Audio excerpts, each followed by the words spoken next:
તમારી નિષ્ફળ થવાની ક્ષમતા કેટલી વાર તમે ફેલિયરને પચાવી શકો એ નક્કી કરે છે કે તમને કેવી અને કેટલી મોટી સફળતા મળશે. નિકો હલ્કનબર્ગ, આ નામ ઘણા સમયથી વાયરલ થયું છે. આ વ્યક્તિએ નિષ્ફળતાને પચાવવાનો જાણે રેકોર્ડ બનાવ્યો છે અને અંતે એને સફળતા મળી. સ્ટોરી જણાવો. 2008માં એથ્લેટ F3 ચેમ્પિયન બને છે, 2009માં F2 ચેમ્પિયન બને છે, 2009માં એનું F1 ડેબ્યુ થાય છે. જ્યારે ડેબ્યુ થાય છે ત્યારે બધા વિચારે છે કે નવો ખેલાડી, નવો એથ્લેટ, નવો જોશ, કદાચ જીતી જશે અને આપણને એક નવો સુપરસ્ટાર મળશે કારણ કે he has been champion for the last 2 years, but he loses very badly. 2011માં એની ટીમ એને ડ્રોપ કરી દે છે. 2012માં એક નવી ટીમમાં એને સ્થાન મળે છે, પણ ત્યાં પણ કંઈ નથી થયું. રેસ જીતતા છેલ્લે હારી જાય છે, ઠોકર લાગી જાય છે, એક્સિડન્ટ થઈ જાય છે અને પોતે એલિમિનેટ થઈ જાય છે રેસમાંથી. 2013માં પણ કંઈ નથી થતું, 14માં પણ કંઈ નહીં, 15, 16, 17, 18, 19 એક પણ વર્ષમાં કોઈ સફળતા નથી મળતી. આટલા વર્ષોમાં એ 200 કરતાં પણ વધારે રેસમાં પાર્ટિસિપેટ કરે છે, પણ એક વાર પણ સફળતા નથી મળતી, એક વાર પણ ટોપ 3માં નથી આવતો. કોઈ પણ વ્યક્તિ આટલી બધી નિષ્ફળતા પછી હારી જાય, મૂકી દે, પણ આણે ન મૂક્યું. ઇનફેક્ટ 2020માં એની પાસે કોઈ ટીમ પણ નહોતી. સબસ્ટિટ્યુટ એટલે કે અવેજી તરીકે જ્યારે જરૂર પડે ત્યારે એને બોલાવતા. 2023માં 35 વર્ષની ઉંમરે ફરી પાછો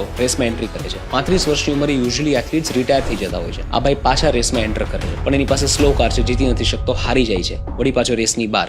24માં પણ કાંઈ નથી થતું, પણ 25 જુલાઈ Nico Hulkenberg, 239 starts and a podium finisher in Formula One. સિલ્વરસ્ટોનની રેસમાં વરસાદ આવે છે, એને સ્ટ્રેટેજિક એડવાન્ટેજ મળે છે અને પોતે 3rd નંબર પર ફિનિશ કરે છે. Finally after 15 years and 239 matches finally he gets to finish on the podium. એને સફળતા મળે છે. આટલી બધી નિષ્ફળતાઓ પચાવવાની ક્ષમતા બહુ ઓછા લોકોમાં હોય છે, પણ જેનામાં હોય છે ને ક્યારેક તો સફળતા મળે છે ને એવી મળે છે કે દુનિયા જોવે.